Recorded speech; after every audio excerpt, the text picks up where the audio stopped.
Hello, everyone. My name is Deepak, and I'm a tax code advisor. And I've been seeing a lot of questions related to volatility we have seen in last couple of days.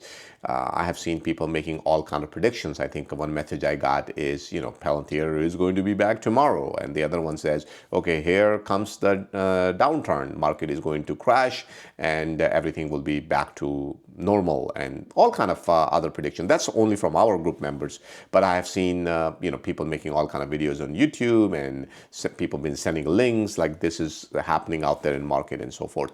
So I want to share my thoughts around that, and I'll also talk about how do I handle volatility, how do I think about finance in general. Hopefully for some of you guys this information will be very, very helpful. And some of you guys might say, hey, you know what, I think your thought process can be improved. So I certainly invite criticism. If you think there's a better way for me to handle the situation, then let me know. All right, please. Now, before I begin, let me remind everyone that I'm a tax advisor. I'm not an investment advisor. So I think nobody should confuse me as an investment advisor. I'm not here to tell you what to buy, what to sell, when to buy, when to sell. In matter of fact, I feel I'm probably really bad at it, So if you're listening to me, you just like the content and you like my thought process. And at the very least, I entertain you. And that's about it. Nothing beyond that. Because investments is hard. You see, I can do all the research in the world, but still I assume that I have made an error because I don't think it's just possible for you to account for all kind of variables.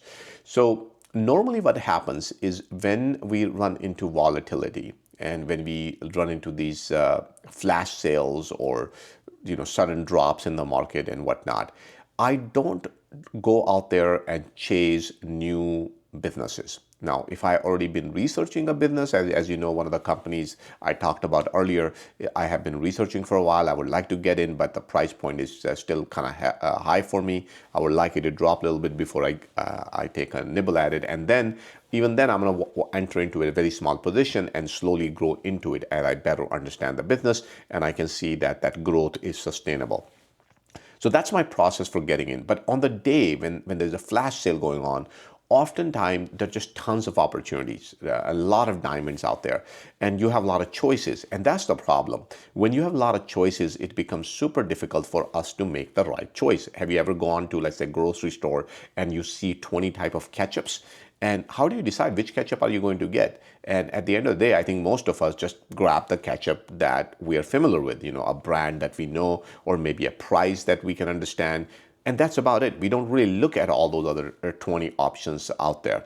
So that's what happens on that day. When there is a sale out there, there's so many great businesses. So number one thing is, we obviously want to buy a business that's going to give us the maximum return on investment. That would make sense, but I don't know which one of those will be able to give me a maximum rate of investment. So how am I going to find out? Well, I'm going to find out because somebody said something on some group, maybe a friend or family member mentioned that to me or something like that. And I think that's a bad way to get into any kind of business transaction. You should not buy something because I'm buying it or somebody else buying it or, somebody else mentioned it. I think those are all the wrong reasons to buy it. And I'm going to share a very specific example just in a little bit, and I'll walk you through my thought process, why I made that trade today. Why did I dollar cost average into it and purchase more? So I'll explain to you what's cooking through my head so you will have a better understanding. But before I go there, I just wanted to make it absolutely clear that everybody understand that no matter who you hear a company from, most likely, if you don't understand that business, you don't understand their growth potential, you don't understand, at the bare minimum, you should be able to explain to somebody else, what does that company do? Why did you buy it? What kind of growth you expect from them and why that growth will happen? At the bare minimum, that will be the starting point, right? And let's say if there is a flash sale going on, I mean, how much money I'm going to be able to put it in? Like I said, my rule of thumb is that I start with very little amount of money until I build that conviction, and I can't build that conviction in one day. So that's not helpful, right? I feel I have a better chance of success if I buy something that I already own and I want to own more of it. So that means I have already done my due diligence. I have been watching its finances. I have seen its ups and downs, and I know that I'm making the right decision. So when I have that kind of conviction, it's just so much easier for me. I don't have to think about it. It takes me 2 seconds to buy more, and I'm done with it. So that's what I do. So I'm going to give you an example of one of the companies, and I hope I'm able to pronounce it properly. It's called Celestica. It's a Canadian company. They specializes in helping people who are involved in data centers. And as we know, there are a lot of hyperscalers, another keyword. Now, what is a hyperscaler? Hyperscaler is, these big companies like Google, Meta, Amazon, Microsoft. These companies are spending billions of dollars in building out data centers. And then we know we have CHIPS Act, where Biden wanted to obviously help companies set up data centers in the United States, build chips in the United States. And then now we have Trump administration. Obviously, his focus is going to be also is to build stuff in the United States. So from a government side, I think it's a very good industry. And then technology side, obviously, more people are getting into it. Now we have some competition coming from China these days, and people are a little bit worried that we are spending too much money. But I don't think that makes a whole lot of difference, because at the end of the day, we do have to compete. It's not like just because China is building something, we should stop building, right? That argument itself doesn't make sense. We still got to build. We still got to compete. We still got to do things to be able to build things cheaper and to build things better and build our competitive edge, right? As Americans, that's what we need to do. So I don't think this whole data center story, the AI story, and coming up with cutting-edge technology is slowing down anytime soon. So that's number one. Number two, Celestica reported a revenue of almost $10 billion in 2024. I think it's one of their best years ever. And that is because they changed the company. They used to be mostly in manufacturing.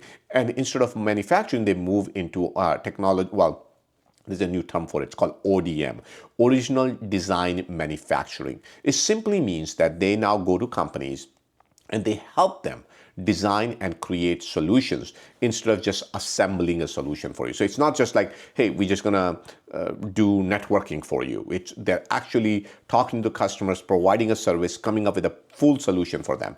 And what that does for them is they're able to get multi-year contracts. That means it's not just about right now, they're able to at least project some good amount of profitability in the future years. And we can see that already, right? So I got into this company last year, and my cost basis on that company was, I think, almost 30 or 40 bucks, if I remember correctly. And stock, I think all-time high went up to 145 or maybe even 150, somewhere around that. And today it dropped. I think it dropped to almost 120, I think, if I'm not wrong. And when it hit to 120, it was very easy for me to buy it back. And why I say buy it back, because I did make the mistake of selling small numbers of shares a few months ago, because I had to buy something else, and I thought, I'll sell this because the stock was very high in price, and I got influenced by that. And I say that, like, emotions are always there, no matter how much you think that you understand finance and whatnot. Emotions always come and get you. So I'll admit that was a mistake to sell it in the first place, but I sold it. But today, when I got the opportunity, I'm like, okay, good. I'm able to buy it back. I didn't have to think about, ups and downs, left and right. I can care less. What I care about is that Celestica plays a very important role in AI infrastructure. They're helping build high compute products for data centers. So are there going to be more data centers? Yeah, we already know that. Will there be a lot of demand for data centers? Yes. Do we see hyperscalers increasing spending, or are they decreasing? Well, we can see that in their financial statements, and they have been increasing spending. So they're still spending money in building out AI solutions and data centers. So the CapEx is continue to be rising. And most analysts expect it to be rising in 26 and 27 as well. So it's a continued growth state. And like I said, Celestica is securing a lot of long-term deals. And these deals won't even wrap up till 26 and 27. So we're not even talking about 25. And I'm not making this up. You can listen to their CFO. You can listen to some of the earning calls that Celestica has put out. And they're saying, look, we have these long-term capital, and we're not even there yet. These contracts won't even materialize till 26 and 27. So there's a lot of that backlog of business. And Celestica itself has been investing heavily into expansion. For example, I think in 2025 they're planning on investing almost $200 million in capex. And back in 2024 that number was 150 million. So obviously they're expanding their capacity, and there is a reason why. Why do you build new stores? Why do you build new infrastructure? Because you have a lot of demand. Now, where is this demand? Well, it's not just US only, right? So some of you guys are like, what happens if US data centers start to slow down? Yeah, that can happen, but Celestica is worldwide. They're in multiple companies. They are expanding in Thailand. They're expanding in Malaysia. They're certainly expanding in the United States as well. And they're adapting to geopolitical challenges. So their business is very solid. And the fact that they're in services businesses now, I think that makes them even more powerful. So the story is just awesome. And I already know this story. I don't have to go back and figure all of this out on the day of flash sale. On that day, I only need to make a decision. So if I already have that story, nothing has changed. Like for example, Celestica didn't report any earnings yesterday. Nothing has changed. Why did the stock went from 8-10% drop? Well, the way I look at it, it's the main reason is that I got it at a discount. Now, I did some quick math for you. So how do I look at from the numbers point of view, right? So I look at the company and say, okay, this company is able to grow its earnings by 25 to 30% per year, for example. And right now, earning per share, I think for 2024 was roughly about $4.53, so 450. And even if I assume that company grows at 20%, most likely they're going to be able to grow their earnings by 20%, 25 or 30%. A lot of time people assume that kind of growth will happen for 10 years or 15 years. I'll leave that alone. I'll probably stick out the next 5 years. I'll stay with those numbers. And if I look at the next 5 years, I say, okay, if the earning per share is growing by even 20%, that means 2024 EPS for $4.53. And if it grows by 20%, by the year 5, the earning per share will be $11.27. And if I give it a multiple of, let's say, 25, that stock would be what? Almost 270, 280 bucks. And I think I got it today for what, $110 or something like that. You tell me, that's pretty good. I'm going to be able to almost 3x my money in next 5 years. So not bad. And then, like I said, I acquired plenty of these stocks earlier as well. Now, are there better opportunity? Yeah, there are some companies that I have in portfolio that were better than 20% earning per growth. But I got to be able to balance out my stories. For example, some of my is in insurance industry, some of them are in health. So I can't just go put all my eggs in one basket. That's just too risky. So that's the way I look at it. I hope that kind of gives you a better understanding as to how I deal with the volatility. It had nothing to do with anything else. I don't focus too much on the news that, government is cutting spending or, interest rates are going up or down. Yeah, maybe if I'm in a, take that back, actually, a couple stocks are in finance industry, so they will get impacted. But I feel like I don't buy a lot of companies. I only have very small number of companies, and I feel like with small number of companies, I'm very well diversified. But the most focus I have is on which companies are going to be able to grow and why are they going to be able to grow and at what growth rate are you going to be able to grow. For example, Palantir is another major example, right? Palantir is a very interesting company. It's like, I think it's trading at 200 forward PE right now. And nobody knows when they're going to be able to generate that kind of income. So we don't know. It may happen, this year, may happen next year, may happen 3 years from now. So to me, that is still very speculative. Like, for example, some of you guys might be saying, oh, Palantir is on discount, right? It went from what? 120 bucks to 90 something. So it went down almost 25, 30% maybe. And you might be saying that's an easy catch and you can go make tons of money, and you could, right? But my problem with that is I cannot do a proper valuation, right? Story is there. A lot of people believe in it, but it has not yet materialized. So I can't put all my eggs in there, right? I already own enough of Palantir, so no reason to go there any further. I would rather focus on some of the other companies that are not too far away from valuation. Like if you take a look at Celestica and you compare it to different kind of valuation methods. For example, you look at the price to sale, you look at discounted cash flow analysis, you find it that the stock price is not that off compared to what the real value of that company is versus Palantir. Well, I can't do that math. So that's like, for me, that's like going in that blindly. So I got to be able to hold my horses. I got to be able to justify what kind of risk I'm taking. And if I can, then life is good, right? So I hope you found this very helpful, but please, just because you watch this video, don't go out there and buy Celestica yourself. That's not the purpose of this video at all. And I'm going to make this private, only available to my clients or my prospective clients, so you kind of understand how I think about finance and how I get into to these companies. But it did very well for me. Like I said, Celestica, I bought it for around less than $40, if I remember correctly. So if I think about it in 5 years time frame, I think it will be around $300 in my opinion. If this story plays out, they continue to be able to grow their earning per share by about 25-30% per year, I think we'll be right there. And I don't mind. I bought it somewhere in 30s. If I get 300, that means I have 10x my investment.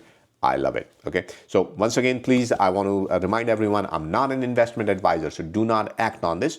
Do your own research. I want you to learn the thought process behind it. I want you to understand, don't get too greedy, don't get fearful when market is up and down and people are saying this and that and government is doing this and that and all kind of noise and you know, what can I say? They try to motivate you. They try to swing you in one way or the other. And you should not let anybody do that. The only person responsible for making the decision is you. You cannot let somebody else influence it, including myself. So please don't do that. Go back to the fundamentals. Figure out, how is that company growing? At what rate it's going to grow? What do you think the fair value is going to look like, 3 years down the road, 5 years down the road? Focus on those elements, right? If you stick with that thought process, you're going to be just fine, right? But if you start getting greedy or you start becoming fearful, a lot of, like, for example, Celeste is such a great business. I don't know why I sold it earlier. I think what happened, if I remember, I needed to buy something and earnings report came out and Celestica went up like $25 or something, like overnight. And I'm like, oh my God, I got to book some profit. Man, I hate booking profits because that's like punishing your winners. When companies do well, yeah, sometimes they're speculative. For example, Palantir is a great example of that, right? I'm not saying it's a bad company. I'm just saying it has a lot to prove financially. It's not there yet. One day it will become one, but I don't know yet, right? So sometimes you get carried away. I'm like, oh man, this is just too big of a growth overnight. I got to take some profit and buy something else that I wanted to buy. And I regretted that. After that, I'm like, oh man, I teach people not to get greedy and fearful, and I got stuck. So today I got that opportunity to get my stocks back, so I'm very happy. I think I'll be just fine. And one thing I have said over and over again, right, is so important, that when you find yourself a good business, okay, when you find yourself a good business, you have done a lot of research. You have put a lot of time and effort to get there. So why let that business go away just because there is some discount going on in the market? Celestica is very volatile stock. I mean, you'll see sometimes it drops 30-40% just like that. Why? Because of the industry they are in, right? People can't make up their mind if we're going to be able to continue AI train. We're just getting started. I mean, how many products have you seen that are really changing lives just yet? I think they're coming, in my opinion. I think we are going to see major impact coming from AI. It's just not there yet, right? We see some, for example, we see with Microsoft doing really good stuff in Microsoft Office these days. We're seeing Google is trying to play around with AI quite a bit. I'm using, I think, what do I use for my thumbnails? Canva. They're doing something interesting with AI. And obviously, certainly, most of you guys probably use ChatGPT anyway. So we have seen that. But there is so much more coming, in my opinion. So I don't think that story is ending anytime soon. I think there's a lot more productivity coming in the future years. So I'll just, focus on those fundamentals. Now, if I'm wrong, right, or you disagree with something I just said, I will strongly encourage you to engage in conversation. You can put it in comments. I'm not going to make this video public. It's only available to my clients and my prospective clients, because you understand, right? I don't want to prove to the world that I have some sort of finance genius. That's not the point here. There's so many better people in our group who talk about so many wonderful businesses, so many wonderful way to think about finance. I learn a lot from them whole day long. So I'm going to keep this video private, but because I'm getting a lot of questions, I thought I'll put it out there. So I purposely put Celestica in there because I haven't really talked about that company. And if you go back and kind of listen to me over time, you will see that I don't talk about a lot of companies. And the reason behind that is because I don't own a lot of companies. I guess I can talk about them from a hypothetical point of view, but I don't own them. Then that's why I don't talk about them. And like I said, are there better opportunities out there? Yeah, probably, but I would need to put some time and effort and learn about them. But if you know something, if you know a company or a business that is awesome and that is going to do better than 25% growth per year, then I would love to know about that company. But seriously, if I can just have companies that are doing at least 25% growth per year, I'll be super happy with that. That's the way I look at it. So thank you so much, guys. Once again, if you are looking for a tax advisor, if you're looking for some help filing your taxes, then don't wait. Please reach out to me. Just go to taxcodeadvisors.com. You can set up a free discovery call, and I'm very reasonable when it comes down to taxes. I'm not the cheapest out there, but I'm certainly not very expensive. So you'll find my prices to be very, very reasonable for sure. And on top of that, you get access to all my content for absolutely free. I do a lot of these videos. We do a lot of seminars, a lot of webinars, a lot of discussion calls. So once again, I don't put any kind of price tag on them or try to limit anybody or any way like that. But the idea is, look, if I'm providing you value, if you feel that, okay, yeah, this guy is delivering a lot of value to me, then please come to me. Just because somebody else is doing it for cheaper doesn't make any sense, right? Because they're not looking out for your best interest. They're not working as hard as I am. So if you feel that you're getting some good value out of what I have to offer, then I will urge you to do business, because when I make money, I stay in business. And if I stay in business, I can spend more time with you guys. So that's the reason behind it. Okay, guys, thank you so much for spending your last 15-20 minutes with me. If I can help you, just go to taxcodeadvisors.com and you can reach out to me from there. Talk to you soon.